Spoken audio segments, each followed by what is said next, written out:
جارکدن سلاو دوی بش سیاسی ده امل گل میوان خواه نواف خلیل ریوبر ناوندا کردیال کلینان وان پرسان بکن تو بخیر آتی برز نواف روش باش بو همو گهدارا رزو سلاو خوشی پیشکشی تدکم گلو چما اف ایریش یا ترکیه بسر مدهات یعنی ترکیه باورد کم هر کردکی خواندوان به نخوانده به روشنموان به کسی که جواتی به زانه دشمنای ترکیه نه یا ایرو دو یعنی دسپیکا چیبونا کماری ده مو هولدان ترکیه بونش بوی برانبری کردال سکنه ترکیه گلکی شانازی خود کن به 28 شورش و سرلدان کردار بونه ام دیج واسکنه ام اوتیک برنه و بحثا شورشا باکوری کردستان 29 دکن جه 15 تباغ 1984 دی چی بویه حتی نه دوام دکی لی یک جه تشتی که yani دیسا مترسی وار چکرن بری yani به چند سال باشوی کردستانی بو به سال دو دریج گوتن ام به سروکی پدکر یعنی کرونانی بر سروکی ایلو عشیرانه به سرانجام حساب خود تالی نجار تولوژی تولو مدید به دماغ رفراندوم خواست رفراندوم چه بکن نتشتک یعنی این رفراندوم چه نبو استفتاء چه نبو یک دولت هری بهتر yani دولت هری سرکت دنیای بتوندی دیجمنایی کر راست ایرانی دیجمنه لی ایران هزای وکاتر کتنه لأوروپا باندور ایران هزای وکاتر کتنه لأمریکا قباندور دیجمنایی کی دیروکیه دیجمنایی کی کویره د انجام هایی دیجی افقا سال شرد به و د انجام هایی دیجی بیگمان کرد جید خسرن ترک جید خسرن زیدی 500 میلیارد دلار لشر باکور کردستانی هاتی داین و روژاواجم آند بین به چایریشت که یعنی از بیت خوازم بیجم کسی که مخابن هن بلکی چند کرد هبن بیجد به والله نه پیاده با بلکی ولو کربا ایما پیاده و پکگل کرکوکه تنه نه ترکا قبول نکر آل به هلدان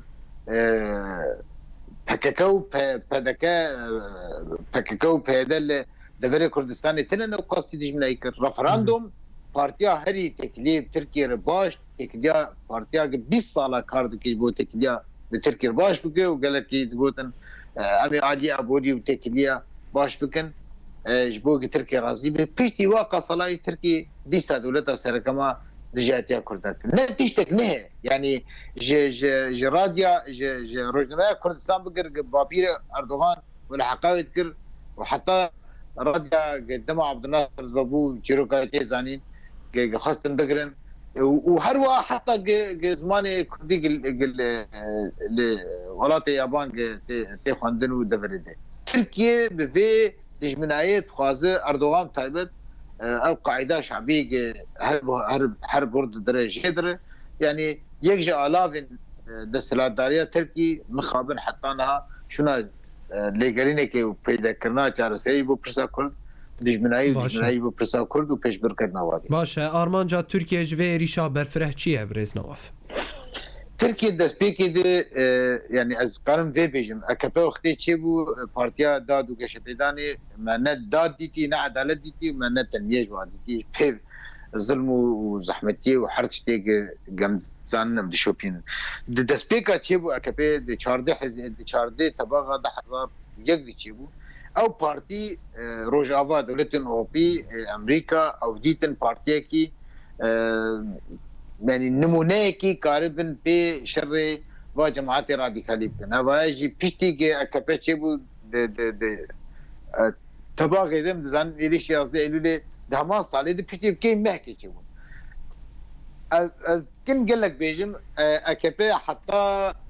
10,000 دهاجي 10,000 يك حتى 10,000 دها وقت بروجيك وقت مشروع کی دولت غربی هاتي تن امريكا هاتي تن وبيجتي جير قالك برفرب حتى دست بهارة عربي بو حتى بوزارة تونس وبو عزيزي جلس بيبو دي ساجي بشجرتيك مظن دي اف بارتي وراستي كاربه جهانا عربة يعني جهانا اسلامي بريب وعم دزانن يعني شعبيات وبشجرتي كبر دنابرا نسنا تنتشيبو دنابرا سنة وشيعة تشيبو دعاليه خطابة سياسية دعاليه ليش كي قدراك هاندني ذا تنكرن عليه الوستن خديك راجل بري اسرائيل وهر وقت تشتيدك يوم در فترة مشابه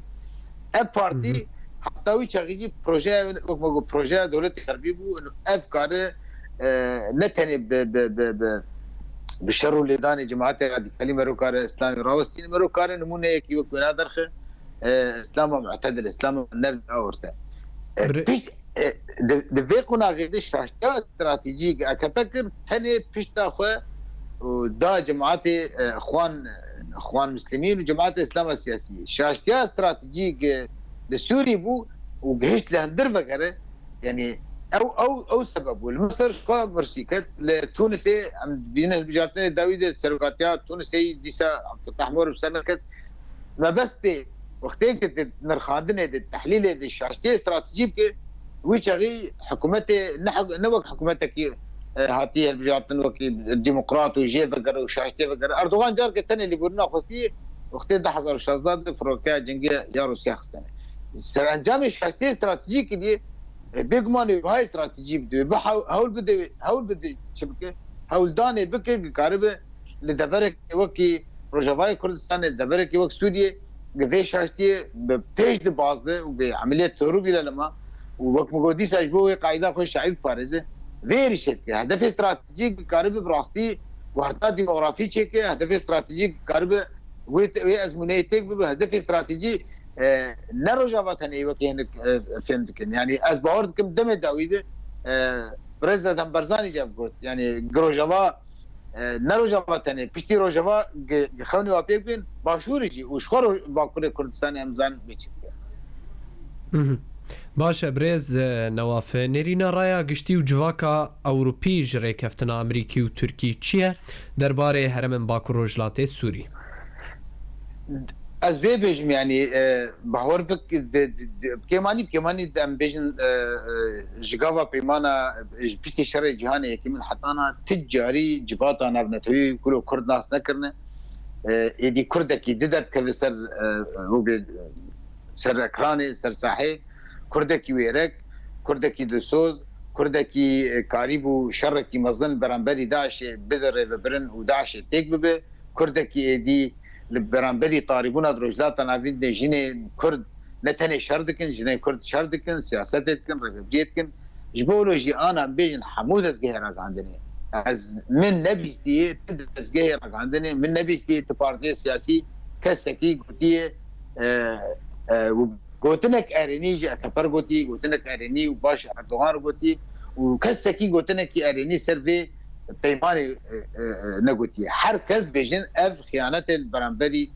كردات يكرن نتنك يعني وما ترسيه كيما زنجي سر انجام في خيانه دي ويبدا حركز بيجي اف هولدانا فرستنا تستنكاري سر كتا طبعا از نبحث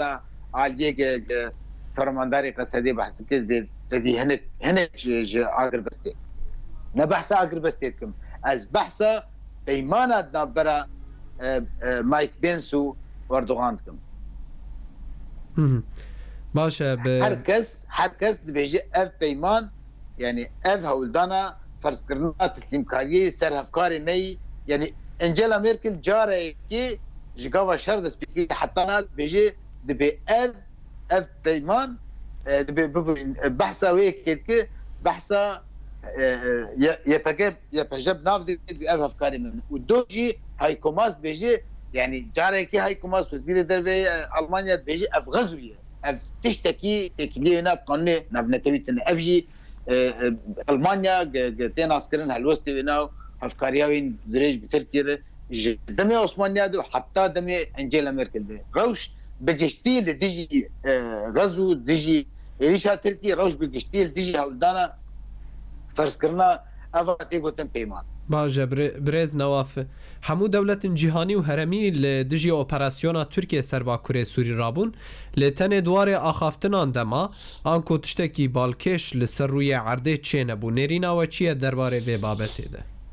دست بكرن هناك قاوي يعني هو قاوي براتيك جهات كرن قال لك مثلا بيجن السويد هولندا النرويج مثلا تشاكاسا كناندن يبالي كرد من وقرجت بوكستي تشتغل تقول عند زعيم كرد الباشتري كردستان الصدو حشتي وده حصار كرد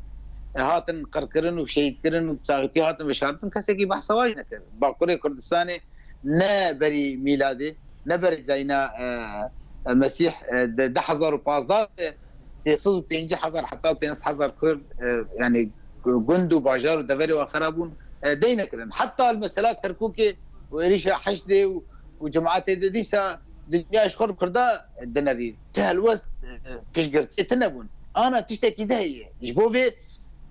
تشتكي كربر جرينجي او خراغرتن او بيجرتي او السوزياغ حموكسي بهذا خور دا نشانكرن واز لقامشتو يعني دما قفيده يعني دما إريشا از چند روجان كانت ده روجا از روجواب بچاوي خدي يعني بلكي ايه درجه ده عندما رقاندني ده عندما فيسبوك ده عندما نوچين هنك بهتر حسابات لي او تشتي قريبو روجاوا باريزه ج بروتستو كرني وج شرمزر كرني او دستي كچو خورتي كردي دلسر سلاح وا تشريان وباش بنكش يعني شر بدعوي نبويه بيش بتشون ايرو دسبيك روجا كار لاوروبا لامريكا يعني تشتي سركه او برخدان الويدكي تشتي سركه خراغرتنا قالوا في ياوي كده يعني وك اني كهبش تشتي قصده يا بجا او تشتي قاره غارتني تشيك ايج دنجي دكن قيرين وبوشمان بونغ بيشغرتي كرن وديسا بيچو هي دفرا رزغارتني دفرا دن سروريا قصده نزيكا دجار نيفاس تجار ولات لبنان قندر لبنان وبحرين وكويت شيء إنجلان سروريا كردو هوالبندي خديه جبولوجي او يقد خوازن خلقي بمعنويات بكن خلقي بشكن ولا بالا وشو خرابو او يعني او براستي او افكاريات دجمن دكن شر بدعوي نبويه وحتى تخلص نبويه بشكي وبي لباشور وقتي همان كسي جوتن ما كركوك كت باشور ماي او كس بجن بسرقانيه شو هرس شو راسته سرقانيه قال كي عزيز وشيرين بردلمه برخدانك ديروكي تدبو كسي هري لهند د كردستان د كتو خورد كرد شهيد كتن لنا واتا حرش دايبويه چند جارا خلص يا كارغو قوم كتن دي هات در كتن يعني مناغتي نه دس بيدك از باوردكم برجوندي قلك دولتا او جي تركيا في دا كديه نگينه داوي باشه پیوندیا تلفنیا جنرال مظلوم عبده فرماندار گشتی حزب سوریا دموکرات و سروک امریکی دونالد ترامپ تچواته يعني جبوغ تشت جبرم ولو فيرمون شويكي موضوعي راس قال لي خرج اشتغل از باوردكم سر انجاما هولدانا جهنكي رازي كنارا گشتی امريكا بكيش بر الامريكا نتني عاليك انا مثلا موجودوا جمهوري د كونغرس بشكرتيا في ازمونيت كين ديجي بريارا خوكشينا ترامب بلكي بوتا تشارچوفي انا كوكين ريخسنيد وهولدانا قزل كرنا دنجي هالبجيراج بو انتخابات اجبو البجارتناي ليه امريكا نولوي امريكا جمهوريه ديمقراط حردو ديجي برياني امريكا كنيسه انجليز ديجي برياني امريكا دزگاه راگاندنی ایک هر یک عالیه کی يعني شوپاندنا وان خاندنا و جدای مرو کار بیج رای گشتی چا دما امریکا دشی دما 11 ايلول چبو ایرو شی ایرو روزنامه دی سایت المانی دانی یک روزنامه هری مزند المانیا دبي امتف كردن اف خيانتك لكردا بويه چا ما قلت امتف امريكين دي 11 ايلول انا قالك ام بين تف كردن از باور دك باوريا مد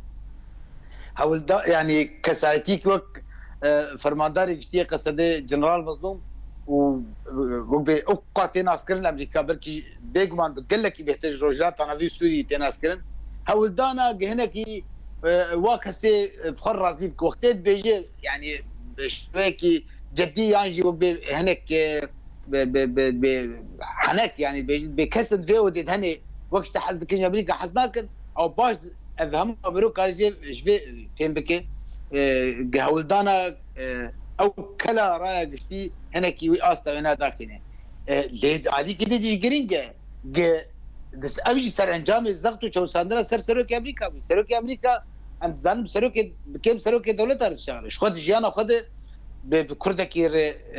كذا كردناخي ودمج كرداج بر سروك امريكا وزير بارستي یه دولتك ناخذ وزير پارستنه بداخله لي او نچاربون بو اخذي ابجي دخيا كرن استو گرينگا وهزي گرانگي و گرانيا اف فرماندار و حوالي خو دراج جديد شدكن وهولدانا لجرينا چار سريب كه انا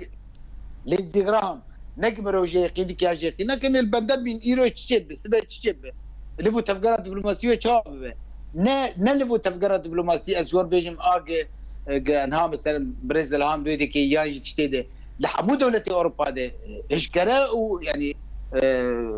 علني وسري حركتك ترخرد به تفقرك جاليري هي كسن اوروبي باش دار بالمثل مشو ميتينغا لكل تشيبو يعني يك جوا مشو ميتينغ مظنبون بالكيش باش استا باش داريا المانا وكيل الولايات دي استا باش داريا اوروبيا ازبيت بيجم لف وتفقرة سياسي وعسكري ودبلوماسي دبي جعليه كرداد هري بلند وبشقرتياد بيجي اسباورتكم كرداد ديروكا خدلو نجي بو يجي ادبيجم ديباردكم او استا ان ياهب باش او بجبهه المشتركه اقم ملت لبش قصه تقرتبو امي نهيلن حريك جعليه خدك بشكي وهول داني هنك دس بيدكن دنجي وابلند بنت خوازن بباوري تشكن اسباورتكم بارسنا في اني نكيمي بارسنا اني شر ايرو كتو خورت كرد وعرب وبيكاتي تيدن برامبري داغ كريت بريز نواف شخوات بحث جيكر اخافتن لينزي هرما ناف بينكارن كو منطقه عازله جراهام افتش گوتبو چا آگاهی جمع هنه دوی درباره ده انا اشبرق قال قوتن تين قوتن وقال لك لفو تفكر تكر يعني او تشتكي فكري قوت يعني قوت سلوك امريكا نفي شويه فكره ل اف قوتن ايدي زياده برو كاربيج نما خلقي رازي ديك نما خلقي دري واتخجي دي انا يدير نيويورك تايمز دي يك روجنمي هاري جرينغو زان امريكا دي ممكن سلوك امريكا صد عسكري الويدي كبيله جبال دون كنا شر داعش باش مايك بينس وقتي لاردوغان الهفدك او دي سادج هف كنا مايك بينس واردوغان تشتكي وقبول كرنا قسديج اغربستا نابرا سري كانيه وجريس بي تشتكي دنا يعني تشت دفي براتيك عملي بين انا وكيل كسك نا كرد ونا غيري كردا كسكي في مسري باورناكي جبر راسي ترامب استا باوريه واستا رئيس قرتني يعني هيبتها دولة امريكا اني سر مسألة يعني او هيبت شان دي او هيبت كران دي اساسا امريكا معناوينا شخونج بكرد ابو ام سياسة ديجي نا كومنو وجفاتن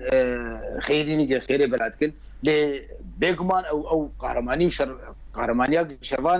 شرفان يبقوا يبشكرن وبشتي قصدي نافده باندور خوي مزنكر انا تشتي عملي وتشبه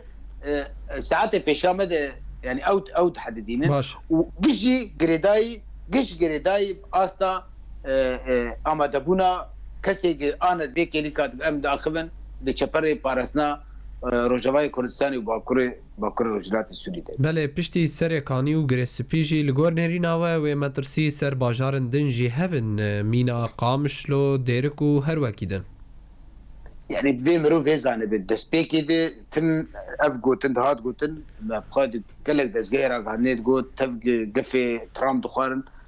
چند تشتی سرکز باورد کن دهاتن گوتن بلکی آنا نتیجه وی قربالغی ده تی بیرات گهداران نای بیروا یک دوی و به بهزا خواب هور بن اعتماد سر قوات آخری ذاتی بکن سر آخواب بکن یاده تركيا ممكن كيان كيريكي دي يريش بكتف قف ترامب وتف الوسط اوروبيا حمود دفر خطر سواهي يعني جبولوجي مبو حمو كار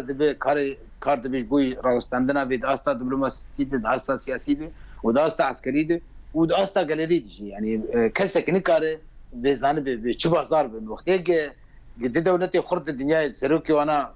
بوتين وترامب ودولتك دجمن سلوكي انا اردوغان به آمده به تنازلات حتى سومار بك يبر دفي شريدي كيف تركيا سكنيه بري كيف يرنت سكنيه دسيو 4 سال تركيا شر كرد با كردك يك دولت اشكره بورن سكنيه لفي جاري اردوغان بيج بكسك عزم نكرم تنمان يعني تلفق بتري معي يعني يا روسيا يا امريكا يا هي زندقه يعني ياوي اف بريار بيست عدن وقد خكرنا فروكي جنجي لسر جافا وبكر السوري بيست كراندن ياجي و يعني امريكا باوروبا بياهن هزن نبلتي بتكن فيدا بري اگر بس معناها تركابه تواتا اف دولتي هان يعني امريكا بتايبت وامريكا ترامب داگر کرنه رواد کن مشروع دکن يجي حموها الوسطى بيتر دي ساد يجي وجارا نزا چندات في دي تريده تشتي سركه انين بارستارو جافاني او يقد قوتن يا قصده بفروكي جنگي امريكا نكار شرطه او يتقوتن انا في جاري نتن فروكتنا بون لبرامبري هيزا دواد ناتو لبرامبري هيزا كي ابقاسي دجمناها كردادك والبرامبري وك روجنا وك لكلنا سوري حسن نيويورك تايمز بيجي دبي افشر افيك بتكبرن بدولتها تركيا ايه هاري بيس دنافي هاري بيس يعني كاسي هاري بيس دنافي هاري بيس دبو افون ابقى روج برقدان بو لباجاركي للسرسي نور لباجاركي دشت تشتي سركه قبيده فري بباريزه از زانم زحمتي نقاي مجتنا لإيج كار راقرتني بكو إيج كار بيله هزنا من توينا چار بك دستي وردانكي دبكن أفملته وأفشروا. بله. برسا هری داویجی بانگا عبدی جبو سرکردایتیا باشوری کردستان دا کوالیکاریا هزن حسده بکن افتیش چواته گلو و نزیک بونه که کردی چه ببه و هن هلوست در بکون راستي في جاري مثلا قم براورديه بكن قم مقارنه بكن نابرا هلوستي باشوري كردستاني وراك عندنا باشوري كردستاني وعفرين ده عفرين مخابن يعني هلوستكي جداوي يعني حتى انا دزغيرك عندني وكي نمونن بيجن يعني نيجبونا وانا نيني اللي في جاري مديت يعني دزغيرك عندي كردستان بيشتشار بك روداو بك هلوستي بارتي سياسي جداوي بر وكي نمونه برز دمبرزاني قلت جفيجري يعني افرو جافاي بشتينا باشور كردستان يفيد كن نتني هالوست يفيد كن هالوست ويفيد كن كاربن يعني شوتك اللي خوجي تكلي باشور كردستان يعني بلكي تكلي نكاربن زيديجن ها بشقرتيا هي داليه سياسي بين اللي داليه كردستاني ده بتايبت وداليه تكلي تركي ده كاربن باندوري بكن يبر تكلي بارتيا سركه تكليه ناب تركي قال خوشن يا حتى في دقيقه خوشن شو بارتي ديمقراطي كردستان يعني دواليات كاربك ودواليات كانت تريدجي يعني بيجم فاروجا لهولندا جفاتا كان كهبو يعني مرو كاربي زين ذكرنا واتكلياجي او باوردكم او جي باندورو خبك وكين منا بيجم سركي بارتي ديمقراطي كردستاني برز مسعود برزاني درك بانغوازي كي بو بشكتيا باشوري روجاواي كردستاني بك بشكتيا برخديرا بك وكل مناس كان بيجم كار اخفتنا كي بيجي وتشاد دمار فرندوم 100,000 كز جويان باوركم انا بيجن سبا يا دسبا كارت مسعود برزاني تخاز اخفتنا كي سر بيج بيشوني دايك ممكن 100,000 كز بيجي هروا سليماني وهروا لدفر دي كردستاني گشبوی بانگا اکتیان توید آستا گلری دو آستا سیاسی و رخصنی ده روشک کلا گنجاو کسی ملویده که دید کسی دوری سیاسته کسی که تجاری مشو میتنگ ندیدنه دوام شاده بون دوام میتنگ داده بون با چالک یاده بون لبرانبری هولدان گرن بوزی ترکا يعني خورتي كردا ويرك بون